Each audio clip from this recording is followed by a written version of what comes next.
বিসমিল্লাহির রহমানির রহিম। ভাই, আমরা কিছুদিন আগে ওনার কাছে আসছিলাম ভিডিও বানানোর জন্য। আমাদের মানবিক টিমকে নিয়ে আসার পরে উনি কান্না করে বলছিল যে দেখেন আমি রাত্রেবেলা ঘুমাইতে পারি না বাবা, গরমের জন্য। এত প্রচুর পরিমাণ গরম আছিল, এই জায়গাতে আমরা বসতে পারছি না। একটা ফ্যানের জন্য খুব কান্না করছিল।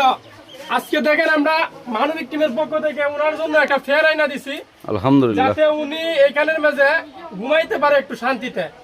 বাতাস আর লাগতেছে। আমাদের পক্ষ থেকে মানবিক টিমের পক্ষ থেকে ওনাকে এই 2000 টাকা দিছি ঈদের বাজার করার জন্য। আলহামদুলিল্লাহ, দেখেন আপনি এই টাকাগুলো পাই খুশি নি?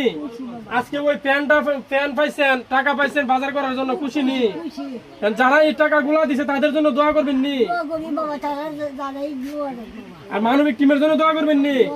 দোয়া করবেন। আর ভাই, আপনার টাকা একটা টাকা বিফলে যাবে না, প্রত্যেকটা টাকা এরকম গরিব অসহায় মানুষের পাশে কাজে লাগবে। ভাই, সবাই দোয়া করবেন আমাদের জন্য, আর এরকম গরিব অসহায় মানুষের পাশে থাকবেন।